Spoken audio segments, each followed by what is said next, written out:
Hello student, आज के हम वीडियो में डिस्कस करेंगे स्ट्रिंग या करेक्टर ऑफ एरे। ठीक है, string are defined as an array of character. String को हम लोग डिफाइन करते हैं as a character of array. ठीक है, तो अगर आपसे पूछा जा रहा करेक्टर ऑफ एरे तो आप यही डिस्क्राइब करिएगा इनिशियलाइजेशन डिक्लेरेशन। अगर स्ट्रिंग पूछा जा रहा है तब भी आपको यही डिक्लेरेशन, डेफिनेशन और इनिशियलाइजेशन देना है। क्लियर? इसको मैंने नोट में लिख रखा है, string are defined as an array of character. आपके सिलेबस में करेक्टर ऑफ एरे अलग दिया है और स्ट्रिंग अलग दिया है, जबकि स्ट्रिंग ही को ही हम डिफाइन करते हैं as a character of array. ठीक है, तो दोनों ही टॉपिक एक ही है, तो हम आज इसको डिस्कस करते हैं। सबसे पहली बात है स्ट्रिंग। स्ट्रिंग जो है कलेक्शन ऑफ कैरेक्टर्स है। String is a sequence of character that is treated as a single data item. ठीक है, जो हमारा स्ट्रिंग है कलेक्शन ऑफ कैरेक्टर या सीक्वेंस ऑफ कैरेक्टर है जो कि सिंगल डेटा आइटम की तरह ट्रीट किया जाता है। और जो हमारा स्ट्रिंग है वो लास्ट में नल कैरेक्टर से टर्मिनेट होता है, जो कि इस सिंबल से रिप्रेजेंट होता है, \0। ठीक है, तो जो भी हमारा बाय डिफ़ॉल्ट जो स्ट्रिंग होता है वो लास्ट जो लेता है वो नल कैरेक्टर लेता है और terminated by the null character, जिसे \0। ठीक है, और एक चीज़ और है, आपने देखा होगा सी जो हमारी प्रोग्रामिंग सी में जो है जो स्ट्रिंग डेटा टाइप है वो सपोर्ट नहीं होता है। ठीक है, मैंने इसको भी मेंशन किया है, remember that C does not support string as a data type. ठीक है, तो स्ट्रिंग को हम जो भी डिक्लेयर करते हैं कैरेक्टर टाइप एरे से डिक्लेयर करते हैं, इसीलिए string defined as a character of array. ठीक है, क्योंकि हमारी सी प्रोग्रामिंग में स्ट्रिंग टाइप का डेटा टाइप सपोर्ट नहीं करता है, इसीलिए स्ट्रिंग को हम डिफाइन करते हैं कैरेक्टर एरे से। ठीक है, अब एरे और स्ट्रिंग में डिफरेंस क्या होता है? सिर्फ एक ही डिफरेंस है, करेक्ट। जो हमारा एरे है वो all types of data type support करता है और करेक्टर एरे सिर्फ करेक्टर टाइप डेटा को सपोर्ट करता है। क्लियर? पहला तो डिफरेंस ही होगा। दूसरा ये, एरे जो है नल पॉइंटर से टर्मिनेट नहीं किया जाता है और स्ट्रिंग जो होता है बाय डिफॉल्ट नल पॉइंटर से टर्मिनेट किया जाता है बाय डिफॉल्ट।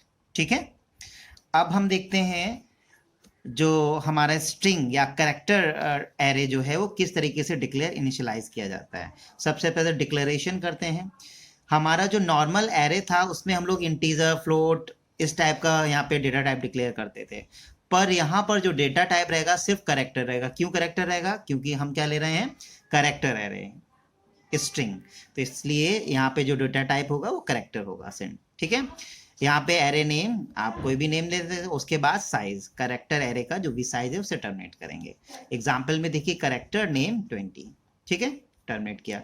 इनिशियलाइजेशन देख लीजिए, इसे दो तरीके से कर सकते हैं। देखिए इसमें कैरेक्टर डेटा टाइप है और एरे का नेम हमने नेम लिया, उसका साइज 20 किया है और इसमें हमने डबल कोट में लिखा है कुलदीप यादव और सेमीकोलन। इसका मतलब जो है जो नेम एरे है कैरेक्टर टाइप का उसको क्या कुलदीप यादव से इनिशियलाइज कर दिया है।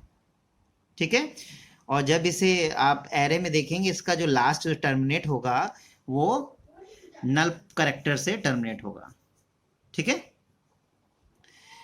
अब इसको हम लोग दूसरे टाइप से भी इनिशियलाइज कर सकते हैं। देख लीजिए कैरेक्टर नेम 20, इसमें क्या कर्ली ब्रेसेस और सारे कैरेक्टर को अलग अलग लिखा है मैंने और सिंगल कोट से क्लोज किया। आपको पता है स्ट्रिंग को हम लोग डबल कोट से क्लोज करते हैं, कैरेक्टर को सिंगल कोट से। देखिए, ठीक है, और लास्ट में आप देख रहे हैं कुलदीप यादव के बाद हमने, क्योंकि स्ट्रिंग को किससे किया है, नल कैरेक्टर, क्योंकि जो स्ट्रिंग होता है नल कैरेक्टर से टर्मिनेट होता है बाय डिफॉल्ट, तो ये लास्ट का स्पेस जो हो रहा है नल कैरेक्टर ले रहा है। क्लियर?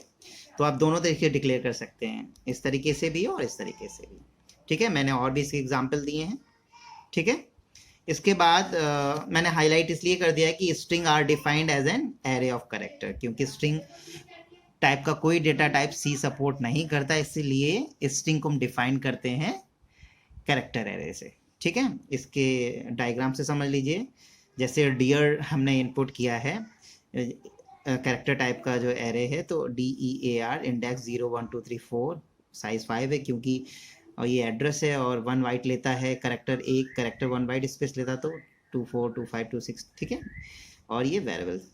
इसके बाद देखिए ये 4 तो हमारे वेरिएबल्स हैं। इसके बाद जो स्ट्रिंग का लास्ट जो स्पेस हो रहा है वो क्या ले रहा है, नल कैरेक्टर ले रहा है, क्योंकि जो स्ट्रिंग होता है बाय डिफॉल्ट किससे टर्मिनेट होता है, नल कैरेक्टर से, ठीक है, ये बाय डिफॉल्ट, तो ये लास्ट से ले जा। तो इसीलिए जब स्ट्रिंग का साइज जो होगा वो क्या होगा हमारा इसमें 5, ठीक है। इसके बाद देख लीजिए, ये हमने एक लिया है करेक्टर नेम 8 कुलदीप, इसको मैंने डिक्लेयर किया और उसका जो लास्ट जो होगा नल पॉइंटर से टर्मिनेट होगा स्ट्रिंग, ठीक है। अब स्ट्रिंग में हम इनपुट और आउटपुट कैसे लेते हैं, नॉर्मली जैसे हम लोग इनपुट आउटपुट लेते थे पहले, प्रिंट ऑफ स्कैनअप से इनपुट, प्रिंट ऑफ से आउटपुट, वैसे ही हमें करना है। जैसे हैज़ इंक्लूड stdio.h मेन, इसमें हमने, क्योंकि ये क्या है स्ट्रिंग और कैरेक्टर एरे पढ़ रहे हैं, तो उसका जो टाइप होगा कैरेक्टर टाइप होगा, एरे का नेम, उसका हम साइज लिया 20।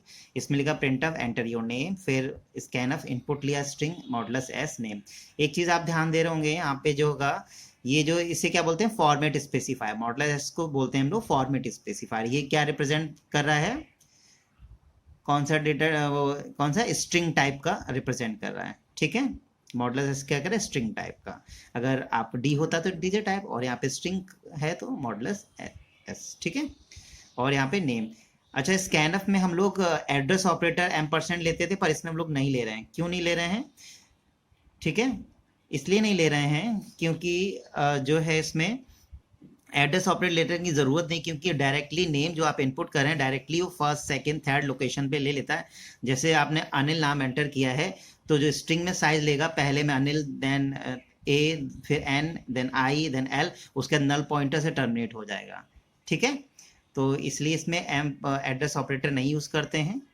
और दूसरी बात, जब आप लोग कैरेक्टर एरे या स्ट्रिंग यूज़ कर रहे हैं, तब आपको फॉर लूप की भी ज़रूरत नहीं पड़ती है। नॉर्मली आप इंटीजर में, हमने प्रोग्राम से बताया था कि फॉर लूप इनपुट के लिए भी पढ़ रहा था, फॉर लूप हम लोग आउटपुट के लिए भी यूज़ कर रहे थे, पर इसमें ज़रूरत नहीं है। क्यों नहीं ज़रूरत है, क्योंकि वहाँ पर हमें पता होता था कि जो i इज़ लेस देन 5, इसका मतलब जो लूप चल रहा है वो 5 तक चलेगा, पता होता था। पर स्ट्रिंग में हमें नहीं पता ना, नेम जो किसी का है 5 करेक्टर का, 6 करेक्टर का, 20 करेक्टर, 25 करेक्टर का, हमको नहीं पता ना, तो हम लूप नहीं चला सकते हैं। तो इसीलिए बस यही डिफरेंस है कि हमारे इंटीजर में हम लोग लूप चलाते थे, और जो मॉडुलस एस फॉर्मेट स्पेसिफायर है वो फॉर लूप को सपोर्ट नहीं करता है, क्योंकि इसमें कोई फिक्स लिमिटेशन नहीं होती है। जैसे हम लोग इंटीजर में आई इज लेस देन 5 होता था, पर इसमें कोई नाम या कोई एड्रेस का कोई लिमिटेशन नहीं होता है, ठीक है। इसीलिए इसमें फॉर लूप सपोर्ट नहीं किया जाता है, इस मतलब no need to for loop, ठीक है। और इसमें एम% का भी यूज़ नहीं किया जाता है, और नॉर्मल में हम लोग एम% एड्रेस ऑपरेटर का यहाँ पे यूज़ करते थे, ठीक है। उसके बाद printer welcome modulus s dear name, जब इसको प्रिंट कराएंगे आउटपुट जो आएगा तो एंटर योर नेम, उसके बाद आप नेम एंटर करेंगे अनिल, और जो टर्मिनेट होगा नल पॉइंटर से, वैसे ही आपका ये क्या होगा, जो अनिल है और वहीं पे जो भी होगा एरे में वो अनिल स्टोर हो जाएगा।